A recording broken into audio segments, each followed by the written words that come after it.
प्रशांत, हाँ यही नाम था उसका। और उस दिन वो छत से सीधे मेरे घर में ही नहीं बल्कि चुपके से मेरे दिल के भीतर भी चला आया। मैं टेबल पर बैठी पढ़ने का ढोंग किए किताब पर आके गड़ाए बैठी थी, लेकिन ध्यान सारा उस पर ही था। तो दोस्तों, आज मैं लेकर आई हूँ फर्स्ट क्लास की कहानी केसरिया आसमान। तो चलिए कहानी को स्टार्ट करते हैं। ढलती शाम के आसमान में छाया केसरिया रंग मुझे बेहद प्रिय है। किस उम्र में मन उस केसरिया रंग में रंगना शुरू हुआ वो तो याद नहीं, लेकिन जिस उम्र में मन स्मृतियों को सजोने लगा तभी से मैंने हर ढलती साँझ में खुद को छत पर खड़े होकर आसमान को निहारते पाया। जाने क्या कसी से इस शाम में कि मैं कहीं भी होती, कुछ भी काम कर रही होती, पैर अपने आप सीढ़ियाँ चढ़कर मुझे छत पर ले जाते और मैं उस जादूगर की करिश्माई चित्रकारी में मोहित से घंटों उस रंग में डूबी छत पर खड़ी रहती, जब तक कि वो केसरिया रंग गहरा लाल, फिर नीला, फिर बैगनी होते हुए रात के काले आंचल में ना समा जाता। उस दिन भी मैं छत पर खड़ी साँझ के आसमान को पल पल रंग बदलते देख रही थी। सामने सड़क के उस पार लगे अमलतास और कचनार के पेड़ों पर पक्षी कलरव कर रहे थे। नीलगिरी पर बने घोंसलों में पक्षियों की आवाजाही चल रही थी। गुलमोहर की शाखाओं में पक्षियों का झुंड आ बैठता और एक साथ उड़ जाता। आसमान में भी झुंड के झुंड पक्षी उड़कर अपने अपने घरों को लौट रहे थे। मैं मुग्ध सी इस दृश्य में खोई हुई थी कि अचानक ऐसा लगा कि मैं छत पर अकेली नहीं हूँ, कोई और भी है जो इस सांझ के जादू में खोया हुआ है। मैंने चौंक कर इधर उधर देखा। पड़ोस वाली छत पर कोने में मुंडेर पर हाथ रखे 20-22 साल का एक लड़का खड़ा था। पड़ोस में एक वृद्ध चाचा चाची रहते थे जिनके दोनों बेटे बाहर थे। ये शायद कोई मेहमान आया होगा। मैंने सरसरी निगाह से उसे देखा।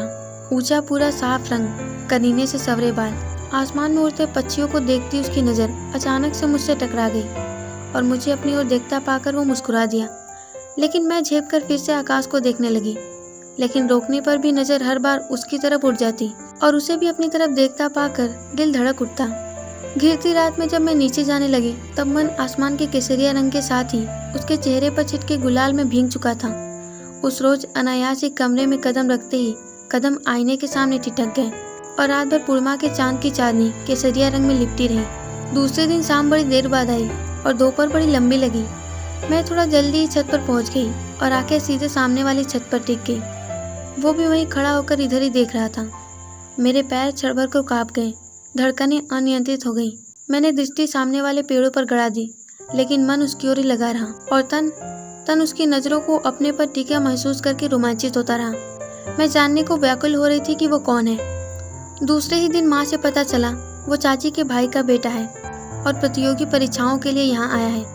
उस दिन रसोई घर का बल्ब फ्यूज हो गया तो माँ ने खिड़की से आवाज़ देकर उसे ही बुलाया। प्रशांत, हाँ यही नाम था उसका। और उस दिन वो छत से सीधे मेरे घर में ही नहीं बल्कि चुपके से मेरे दिल के भीतर भी चला आया।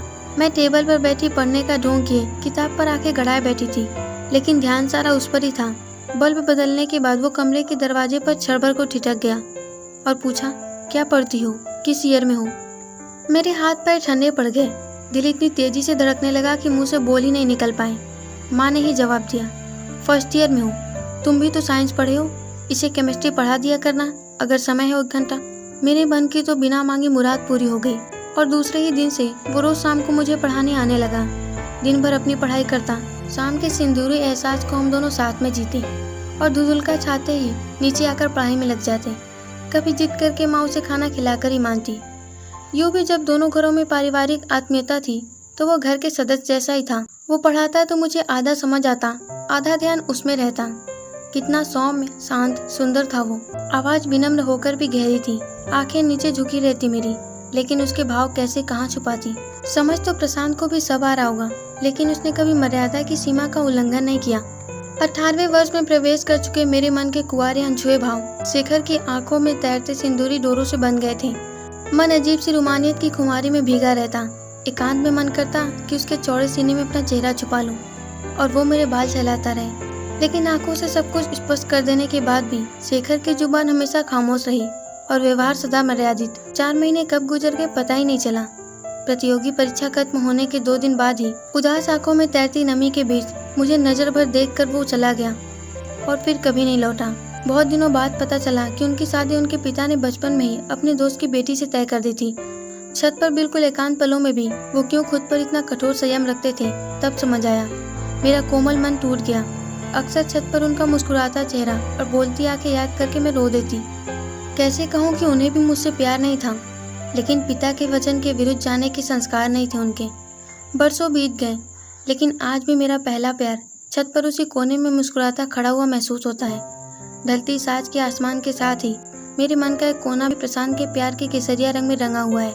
नीड़ों को लौटते पक्षियों को देखकर एक कसक सी उठती है मन में। काश इन पंछियों की तरह ही मेरा प्रशांत भी कभी लौट पाता। तो दोस्तों, आपको फर्स्ट क्रश की मेरी ये कहानी कैसी लगी? अगर पसंद आई हो तो कहानी को शेयर करके लाइक कीजिए और चैनल को सब्सक्राइब कीजिए। और आप किस तरह की स्टोरी चाहते हैं मुझे कमेंट सेक्शन में बताइए। तो फिर मिलेंगे एक नई कहानी के साथ। तब तक अपना ख्याल रखिएगा।